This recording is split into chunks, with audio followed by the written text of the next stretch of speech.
काँग्रेसच्या प्रदेशाध्यक्षपदासाठी विश्वजित कदम, यशोमती ठाकूर, अमित देशमुख यांच्या नावाची चर्चा सुरू. नवीन अध्यक्ष लवकरच निवडण्यात येणार असल्याची माहिती. भाजपच्या प्रदेशाध्यक्षपदाच्या बदलानंतर आता काँग्रेसच्या प्रदेशाध्यक्षपदाकडे सगळ्यांचं लक्ष लागले. काँग्रेसच्या प्रदेशाध्यक्षपदावरून नाना पटोले पायउतार होणार असून नव्या प्रदेशाध्यक्षपदासाठी अनेक नेत्यांची नावे चर्चेत आहेत. तर या पदासाठी तरुण चेहऱ्याला पक्ष संधी देणार का, अशी चर्चा काँग्रेस पक्षात रंगलेली आहे. विश्वजित कदम, माजी मंत्री यशोमती ठाकूर, माजी मंत्री अमित देशमुख यांची नावे या पदासाठी चांगली चर्चेत आहेत आणि लवकरच याबाबत निर्णय होण्याची शक्यता आहे. विधानसभा अध्यक्षपदाचा राजीनामा दिल्यानंतर नाना पटोले यांची प्रदेशाध्यक्षपदी वर्णी लागली होती.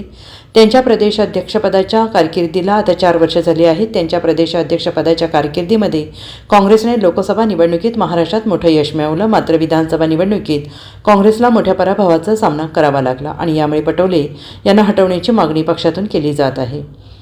काँग्रेस पक्षश्रेष्ठींकडून नव्या प्रदेशाध्यक्षपदाची तरुण नेत्यांनी चाचपणी सुरू असल्याची चर्चा आहे आणि पक्षामध्ये पुन्हा उत्साह निर्माण करेल अशा नेतृत्वाच्या शोधात काँग्रेस असल्याची चर्चा आहे. त्यामुळे बाळासाहेब थोरात, पृथ्वीराज चव्हाण, विजय वडेट्टीवार यांच्यासह वरिष्ठ नेत्यांच्या नावाची चर्चा असतानाच आता पुन्हा एकदा पदासाठी नेमकी कोणाची वर्णी लागणार हे पाहणं महत्त्वाचं ठरणार आहे.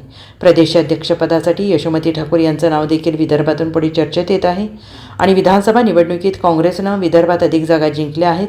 लोकसभेत काँग्रेसला विदर्भामध्ये चांगलं यश मिळाले. विदर्भातून नाना पटोले आणि विजय वडेट्टीवार यांचं नाव विधिमंडळ गटनेतेपदासाठी चर्चेत आहे. पटोले किंवा वडेट्टीवार यांच्यापैकी कोणालाही विधिमंडळ गटनेते बनवले तर प्रदेशाध्यक्षपद मराठवाड्याकडे किंवा पश्चिम महाराष्ट्राकडे जाऊ शकतं, अशी चर्चा आहे. Bureau report, SBN Marathi, Mumbai.